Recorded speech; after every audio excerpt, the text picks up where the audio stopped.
Hi friends, Shri Venkateswara స్వామి దేవస్థానం నందు స్వామివారికి హారతి, భజన కార్యక్రమము, అన్నదాన కార్యక్రమము జరుగుతున్నాయి చూడండి. అలాగే శనివారం రోజు శని పేరు వినగానే అందరూ భయపడుతూ ఉంటారు. కానీ ఆ స్వామిని భయంతో కాకుండా భక్తితో కొలిస్తే సకల శుభాలతో పాటు ఐశ్వర్యాన్ని ప్రసాదిస్తాడు.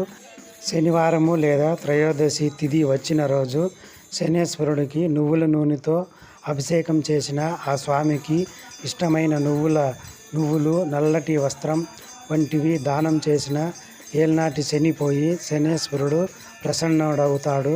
శని బాధల నుంచి ఉపశమనం లభిస్తుంది. ఓకే ఫ్రెండ్స్, నా వీడియో నచ్చితే లైక్ చేయండి, కొత్తగా చూసేవారు సబ్స్క్రైబ్ చేయండి. అందరికీ శ్రీ లక్ష్మీ వెంకటేశ్వర స్వామి ఆశీర్వాదం ఉండాలని మనస్ఫూర్తిగా కోరుకుంటున్నాను. Okay friends, bye.